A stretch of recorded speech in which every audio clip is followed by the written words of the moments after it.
आज मेरी वीडियो बहुत ख़ास होने वाली है क्योंकि इसमें मैंने एक ऐसा वजीफ़ा बताया है जिससे को करने से आपकी तमाम परेशानियां टेंशनें ख़त्म होने वाली हैं। तो अस्सलाम वालेकुम वरहमतुल्लाहि वबरकातुहू।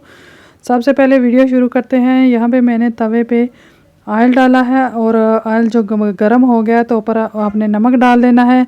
इससे जब भी आप अंडा वगैरह फ्राई करेंगे तो आपका जो अंडा है ना वो एग जो आपका तवे के साथ नहीं चिपकेगा और आसानी से आप इस पर अंडा फ्राई कर सकते हैं। क्योंकि बहुत दफ़ा जब भी हम तवे पे इसको बनाते हैं तो ये साथ ही चिपट जाता है। तो यहाँ पे देख के मैंने नमक डाला है तो साथ ज़रा भी नहीं लगा, मेरा अंडा अच्छे से फ्राई हो चुका है। अगली मेरी टिप है जी, गोश्त को लेकर कुर्बानी जो है ना आने वाली है, ईद कुर्बानी। तो यहाँ पे देखें जी, वो सबके पास गोश्त वगैरह होगा बनाने।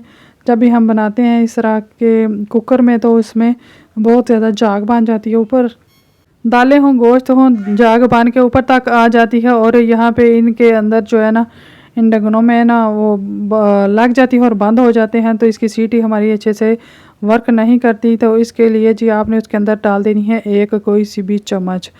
और अगली वाली टिप है जी, जब भी आप ढक्कन लगाते हैं तो इसका जो रबड़ है ना वो बहुत ख़राब हुआ होता है और अच्छे से वर्क नहीं करता, पानी साइड से निकलना लग जाता है और हमारा जो कुकर है ना उसकी सीटी जो है ना वो ऑन नहीं होती। आपने उसे ले लेना है रबड़ को, ये वार्शनल जो, इसको ना आपने 5 मिनट के लिए फ्रिज में रख देना है फ्रीज़र में। और जब ये अच्छे से ठंडा होगा तो आप इसको ढक्कन पे लगा के तो इसको जो है ना लगा सकते हैं, बहुत अच्छे से वर्क करेगा। आगे वाली मेरी टिप है जी, इन प्याज जब हम काट लेते हैं ना तो इन छिलकों को, प्याज हो लहसुन हो तो डस्टबिन में फेंक देते हैं। आपने इनको डस्टबिन में नहीं फेंकना। इसके लिए बहुत ही अच्छा मैं आपको एक बताऊंगी इसको टोटका जो आपने क्या करना है। आगे जी मेरी वीडियो है ये टमाटर को लेकर। गर्मी है, टमाटर जब भी हम लेके आते हैं तो टमाटर हमारे ना 2-3 दिन या 4 दिन के बाद फ्रिज में ये नरम होना शुरू हो जाते हैं और जल्दी ख़राब हो जाते हैं। इनको आपने क्या करना है, जो नरम नरम टमाटर हैं तो आपके पास ज़्यादा है तो आपने इनको फ्रीज़ कर लेना है। ये देखें ऊपर मैं फ्रिज से निकाल के उन्हें फ्रीज़र वाले खाने में यानी कि बर्फ़ वाले खाने में रख रही हूँ। और इनको जो है ना आप जब फ्रीज़र में रख देंगे ना तो ये अच्छे से बर्फ़ बन जाएंगे और आपके टमाटर ज़ाया नहीं होंगे, ख़राब नहीं होंगे। आपको दिखाया मैंने, एक टमाटर मेरा थोड़ा सा साइड से ख़राब भी हुआ था, उसको निकाल दिया मैंने। और जो इस तरह से नरम नरम है उनको मैं फ्रीज़ कर लूँगी और जब भी मैं इनको हांडी में डालूँगी तो आपने इनको आराम से निकालना है। निकाल के आपने पानी में धोना है, यानी कि थोड़ा सा अगर उसको पानी में रखेंगे तो उसका छिलका वगैरह ना आसानी से आपका जो है ना उतर जाएगा। इससे बहुत ज़्यादा आपके जो है ना बचत होने वाली है रुपये पैसों की, क्योंकि महंगाई भी बहुत ज़्यादा है। इस तरह से हमारे टमाटर हम ले आते हैं तो बहुत ज़्यादा वेस्ट हो जाते हैं। आप देख सकते हैं मैं इसी तरह इनको फ्रीज़ कर लेती हूँ, इससे मेरा कभी भी एक टमाटर भी ज़ाया नहीं हुआ। ये देखें, ये मैंने फ्रीज़ किया हुआ मेरे टमाटर हैं। ये आप देख सकते हैं उनके ऊपर बर्फ़ आपने, आप देखेंगे इस तरह पानी में रख लेना है और आप 1 मिनट भी नहीं रखेंगे ना तो इसका छिलका जो है ना आप आराम से इस तरह हाथ से उतारेंगे तो ये उतर दे जाएगा। ये देखें साथ टमाटर बिल्कुल भी नहीं आ रहा, सिर्फ छिलका उतर रहा है।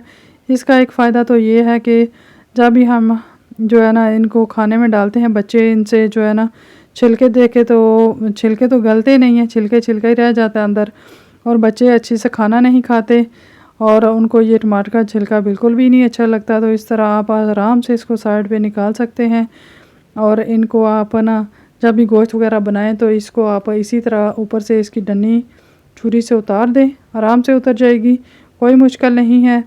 तो आपने इनको उतार के छिलकों को भी और ऊपर से डंडी भी, तो आप इसको कुकर में ऐसे ही डाल दें जब आप गोश्त डालें।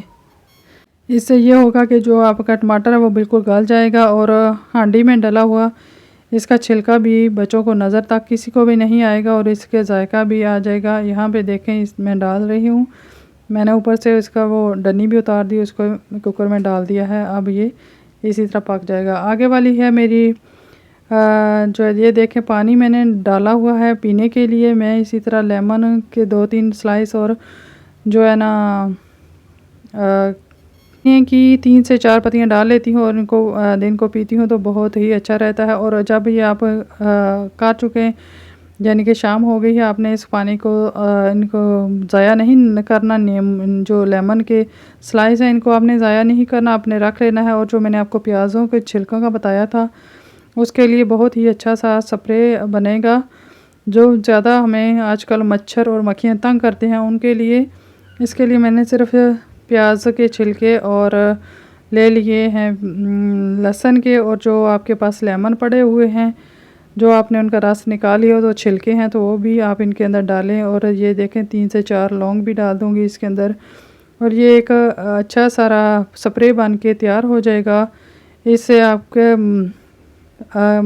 किचन में भी इस्तेमाल कर सकते हैं। और एक फ़रनैल की गोली जो कपड़े में हम रखते हैं ना गोलियाँ, ये एक खुशबू के लिए आपने ये भी डाल लेनी है। और जिससे ना प्याज वगैरह के छिलकों की स्मेल ख़त्म हो जाएगी, इसकी बहुत अच्छी खुशबू आएगी। और ये भी मच्छर और मक्खियों को भगाने के लिए बहुत अच्छा से वर्क करता है। तो आपने इस तरह से भी इस स्प्रे को तैयार कर लेना है, और आपने बाज़ार से ख़रीद के नहीं लाना, अपने पैसे फ़जूल में ज़ाया नहीं करने। तो ये देखें जी, मैंने इसके अंदर ये सारी चीज़ें शामिल कर ली हैं। अब ये अच्छे से पकेगा। और आप चाहें तो नीम के पत्ते अगर आपके पास हैं तो वो भी आप डाल सकते हैं, अगर नहीं है तो कोई बात नहीं। आप मेरे पास पड़े हुए तो मैंने सूखे पत्ते ये थोड़े से नीम के भी डाल दिए हैं। और ये अच्छे से आप पक जाएगा। और जब आप जहाँ पे भी बैठें, बाहर सहन में हो या कमरों में, जहाँ भी आपने रात को बैठना है या सोना है, तो वहाँ पे आप स्प्रे कर देंगे तो आपके आसपास कोई मच्छर नहीं आएगा। जब ये पक जाएगा तो हम इसे एक बोतल में इसको भर लेंगे। चाहे तो आप जो है स्प्रे वाली बोतल वो भी ले सकते हैं, अगर नहीं है तो आप इस तरह की कोई भी खाली बोतल पानी की जो ले सकते हैं ड्रिंक की, और इसके अंदर आप रख लें। और ये देखें जी, यहाँ पे मैंने इसे एक बोतल में डाल लिया है, ऊपर इसका स्प्रे वाला एक ढक्कन लगा दिया, तो इससे अच्छे से स्प्रे कर लेंगे तो कभी भी हमारे मच्छर या मक्खियाँ नहीं आएंगी। इससे हमारी जान छूट जाएगी। और वही ये फ्री में हमारा स्प्रे बन के तैयार हो गया है। अगर वीडियो पे पहली बार हैं तो लाजमी लाइक कीजिएगा और सब्सक्राइब कीजिएगा। आगे जी, जिस वजीफ़े का बता रही थी मैं आपको, वो है जी, जो भी आपको परेशानी हो, मुश्किल हो, और कोई आपकी दुआ है जो पूरी नहीं हो रही हो, उसका कोई हल आपको नज़र ना आ रहा हो, तो और आप दुआएं कर कर के और थक चुके हैं, तो आपकी कोई दुआ पूरी नहीं हो रही या कोई आपकी ख्वाहिश है जो पूरी नहीं हो रही, तो आपने आखिरी हद तक कोशिश कर ली है तो ना पूरी हो, तो फिर आपने जी ये बहुत ही ख़ास वजीफ़ा जो बताने लगी हूँ ज़रूर ट्राई करना है। आपने तीसरा कलमा ने पढ़ना है, और आपने इसके लिए आपने नियत कर लेनी है कि आपने इसे 40 बार, 70 बार या 1.25 लाख आपने इस कलमे को पढ़ना है। तो जितनी भी आपको कर सकें आसानी से इतनी नियत कर लें, और इस कलमे को, तीसरे कलमे को आपने पूरा पढ़ना है। और जो भी आपकी ख्वाहिश हो तो वो आपकी ज़रूर पूरी होगी। जब से भी आप कोई ख्वाहिश कर रहे हैं बहुत अरसे से, तो आपकी पूरी नहीं हो रही, तो आपने पूरी तवज्जो और ध्यान से इस अमल को करना है। तो इंशाल्लाह आपकी जो है ना बहुत जल्दी ही आपकी दुआ पूरी होगी। तो आगे जी, मेरी जो ट्रिक है, ये जो पेन हमारे पड़े रहते हैं बहुत अरसे और ख़राब हो जाते हैं, इनके अंदर स्याही जम जाती है और ये अच्छे से वर्क नहीं करते, इनको लेकर है जी मैं अपने बच्चों को, मेरे पुराने पेन पड़े हुए थे, उठा के इनको सही करके देने लगी थी। मैंने कहा चलें जी आपको वीडियो में भी बता देती हूँ। आपने इन पेनों को ले लेना है, गर्म पानी में डाल लेना है। तो आप चाहें तो इसके अंदर जो है ना, इसके अंदर स्याही मेरे जमी हुई है, इसलिए मैंने थोड़ा सा इसके अंदर सफाई के लिए सिरका डाला है। और थोड़ा सा अगर आप चाहें तो बेकिंग सोडा डाल सकते हैं, और अगर ना भी चाहें तो आप ऐसे ही इसे गर्म पानी में डाल दें इन पेनों को। अगर आसानी से आपके खुल जाते हैं, मेरे खुल भी नहीं रहे थे, मैंने इसलिए से इस तरह से गर्म पानी में डाल के इनको गर्म किया है। और अंदर बहुत इनके स्याही जमी हुई थी, और जिस पाइप में हम स्याही डालते हैं उसके अंदर भी इस तरह से मोटे मोटे ना स्याही के जो कहते हैं कि गुठलियाँ सी बनी हुई थी, यहाँ से आप देख सकते हैं। तो मैंने ये इस तरह से इनको निकाली हैं और अच्छे से इस पेनों की सफाई की है। तो आप भी इस तरह से अपने पेन, जितने भी पुराने पेन हैं नहीं चल रहे, आपने फेंकना नहीं है इनको, इस तरह से अच्छे से आपने सफाई करनी है इनकी, तो आपके पेन जो है ना अच्छे से वर्क करेंगे। आपको दोबारा से पेन लेने की ज़रूरत नहीं है, पैसे ज़ाया करने की ज़रूरत नहीं है। इस तरह से भी आपके पैसों की बचत हो जाएगी। जितने भी आपके पुराने पेन हैं इनको खोलें, गर्म पानी में डालें और इनके अंदर से ये जो स्याही है ये देखें मेल्ट हो के अब ये दानों की शक्ल में है, निकल रही है। ये सारे इस तरह से आपने साफ़ कर लेने हैं। ये देखें जी स्याही इस तरह से अंदर पाइप जो है प्लास्टिक का पाइप सा होता है ना, इसके अंदर जमी रह जाती है। जब हम अच्छे से सफाई नहीं करते तो ये हमारे जो है ना वर्क नहीं करते। इस तरह से आपने अपने पेन जो है ना अच्छे से साफ़ कर लेने हैं। आगे वाली मेरी जो ट्रिक है प्याज़ों को लेकर है। ईद आ रही है जी, बकरा ईद है। इस पे एक अचानक से मेहमान आ जाते हैं और ईद के दिन भी हमें बहुत सारे खाने बनाने पड़ते हैं। इस तरह प्याज जब छोटे होते हैं हमारे पास तो हमें ज़्यादा काटने पड़ते हैं, वक्त ज़्यादा लग जाता है इनको छीलने में और इनको काटने में बहुत मुश्किल होती है। हमें किचन में बहुत ज़्यादा काम होता है और भी खाने वगैरह बनाने होते हैं। तो इसके लिए आसान सी ट्रिक लेके आई हूँ आपके लिए, तो ज़रूर आजमाइएगा, बहुत अच्छे से वर्क करेगी, आपकी आसानी के लिए है। सबसे पहले आपने इस तरह की जो है ना छन्नी ले लेनी है, इसके अंदर प्याज रखने हैं और चूल्हे को ऑन कर लेना है। तो आपने इस तरह से प्याज़ों को ऊपर रख देना है। आपने पूरे प्याज को जलाना नहीं, सिर्फ इसके छिलकों को हमने थोड़ा सा जलाना है ताकि आसानी से ये छिलका हाथ से ही उतर जाए जल्दी से। इसे जो प्याज़ों से ना इस तरह के प्याज इनसे खाना भी बड़ा मज़े का बनता है जब ये हल्के हल्के से इस तरह से रोस्ट से हो जाते हैं। तो ज़रूर कीजिएगा, बहुत अच्छे से वर्क करती है। और जितने भी आपके प्याज हैं, छोटे से छोटे प्याज भी हैं, इनको छिलका उतारने में मुश्किल होती है क्योंकि प्याज के छिलके बहुत खुश्क हुए होते हैं, सूखे होते हैं।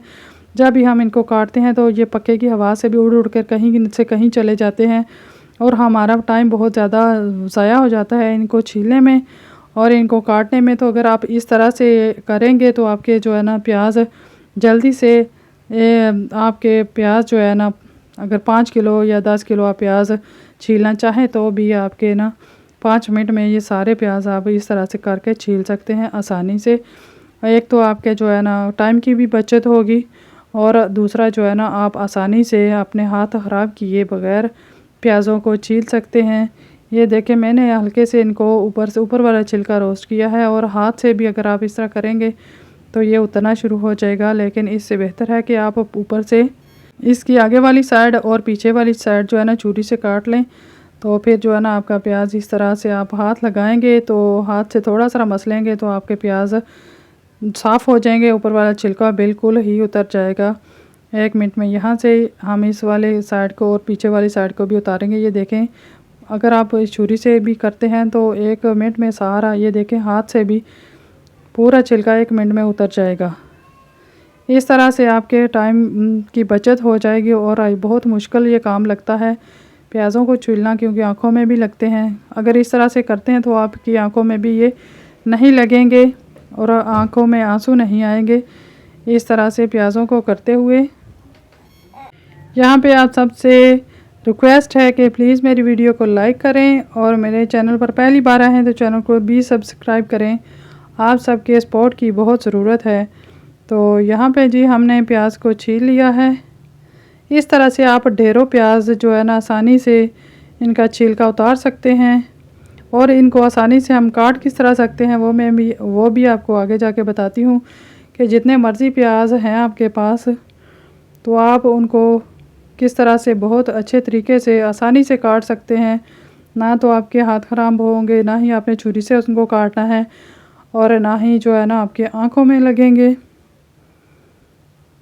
तो ये देख लें कितनी जल्दी से इन प्याज़ों को छिलके जो है ना मैंने हाथों से ही उतार लिए हैं।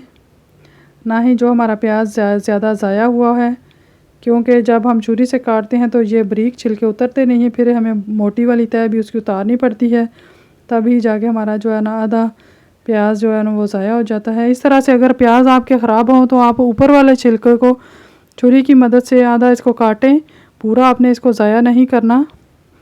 इस तरह से हमारे पैसों की भी जो है ना ज़ाया होते हैं। और हमने इस तरह से पूरे प्याज देखें आपने किस तरह से काट छील लिए हैं। अब इनको आसानी से किस तरह से काट सकते हैं वो मैं आपको बताती हूँ। जब भी आपने सलाद काटना है आप कोशिश करें इस तरह का वाइट प्याज लें क्योंकि ये ज़्यादा कड़वा नहीं होता और ये आंखों में भी नहीं लगता और ये खाने में अच्छा होता है, यानी कि ये मीठा प्याज होता है। ये सलाद के लिए है। मैं इस तरह के प्याज हमेशा सलाद में काटने के लिए लेके आती हूँ। तो आप जब भी आपने हांडी के लिए करना है, काटना है या सलाद के लिए, तो आप इस तरह से, जिस तरह मैं काट रही हूँ, इस तरह से इसको ऊपर वाली साइड से काट के फिर आपने छिलके उतारने हैं और पीछे वाली साइड आपने नहीं काटनी, क्योंकि जब हम इसको, ये देखें सारे को छील लिया है, लेकिन जब पूरा काट चुकेंगे तो फिर हमने दरमियान से आपने एक लगा देने हैं। इस तरह इसको पूरा नहीं काटना, एंड तक आपने सिर्फ इसको एक चीरा सा देना है, क्योंकि हमने सलाद के लिए काटना है। तो हम लेंगे जी इस तरह सा, ये जो कटर होता है, ये देखें, इसके साथ अगर आप आलू के चिप्स वगैरह बनाते हैं तब भी इस तरह से काट सकते हैं। और प्याज को भी बगैर छुरी के कितनी आसानी से, देखें पूरा कितना बड़ा प्याज था, कुछ सेकंडों में मैंने पूरा प्याज जो है ना काट लिया है। और ये इसकी पीछे वाली साइड इसीलिए नहीं उतारी क्योंकि प्याज बार बार खुल जाते हैं, फिर इस तरह से उनको जो है ना काटना मुश्किल हो जाता है। देखें आप इस तरह से बारीक बारीक प्याज आप काटना चाहते हैं और एक साइज़ के ही काटे हैं, तो ये हमारे सलाद के लिए प्याज है रेडी हो चुके हैं।